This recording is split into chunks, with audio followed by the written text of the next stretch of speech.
Assalamualaikum warahmatullahi wabarakatuh. Perkenalkan, nama saya Salsabila dengan nomor BP 2110213005 dari kelas Biodas Agro B.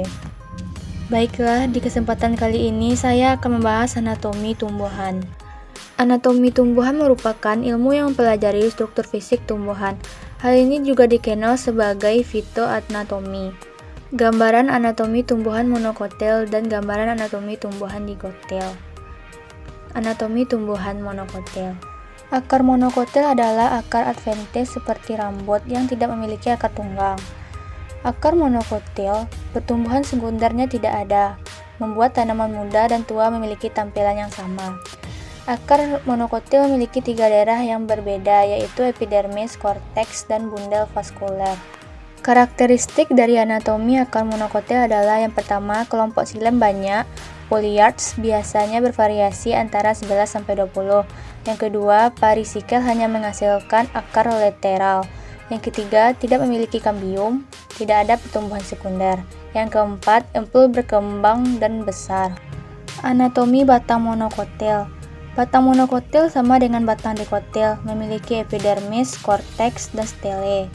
Namun pada batang monokotil, epidermis hanya terdiri atas satu lapis sel. Batas antara korteks dan stele umumnya tidak jelas. Kemudian antara xilem dan floem tidak ditemukan kambium dan letaknya tersebar. Anatomi daun tumbuhan monokotil. Daun tumbuhan monokotil beragam dalam bangun dan struktur, dan beberapa mirip dengan daun dikotil. Daun monokotil terdiri atas tangkai dan helaian daun, namun kebanyakan berdiferensiasi menjadi helaian dan pelepah, dan helaiannya berupa relatif sempit, secara tipikal tulang daun sejajar. Daun monokotil pada umumnya orientasinya tegak, sehingga kedua permukaannya mendapat sinar matahari. Contoh dari daun monokotil adalah pada struktur tanaman jagung.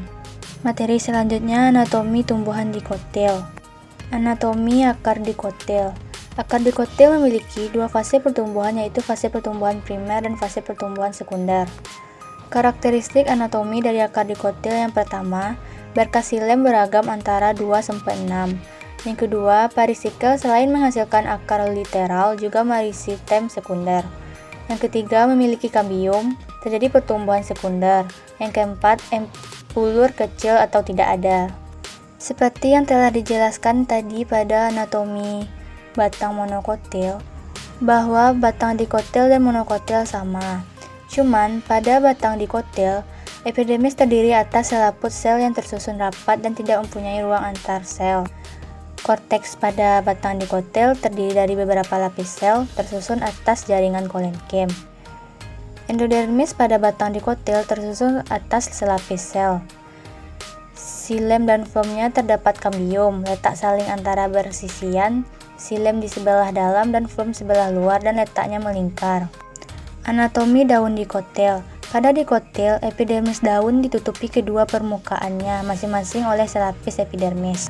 Pada anatomi daun dikotil terdapat jaringan mesofil yang terletak di antara epidermis atas dan epidermis bawah yang terdiri atas jaringan parenkim yang berdinding tipis. Dan pada anatomi daun pada tumbuhan dikotil memiliki jaringan mekanik yang berfungsi sebagai menguatkan jaringan-jaringan pada daun.